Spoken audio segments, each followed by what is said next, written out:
When it comes to beef, I get where Donald Trump is coming from on their eve of Donald Trump's recent 12-day tour of Asia. The Japanese worried about the Twitter and chip exacerbating an already tense situation with the North Koreans. They also braced for a gaffe of the culinary kind, fearing that at a state dinner with Prime Minister Shinzo Abe, Trump would ask for his Wagyu beef well done. Worse, that Trump might ask for it to be served with tomato sauce. "We will prepare ketchup," a Japanese foreign affairs official told ABC News. I guess even professional diplomats are allowed to roll their eyes sometimes. Those of us who prefer our steak charred are maligned worldwide. Yet is it possible to mount a defense of familiar flavors, the seeking out of home comforts while abroad?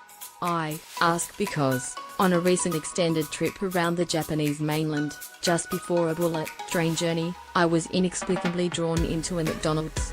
Breakfast had lately been a blur of exquisite taste sensations, involving tender grilled salmon, kiki fermented soybeans, pickled plums, rich miso soup and crunchy lettuce leaves. If you eat fish for every meal, I am here to tell you that your skin will look amazing.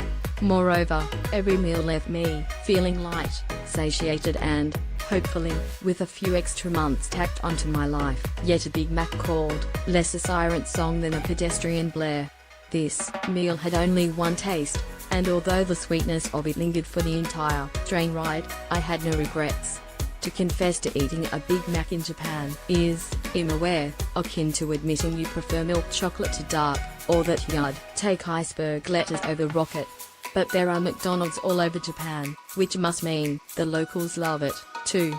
Likewise, you are never far from an Italian restaurant.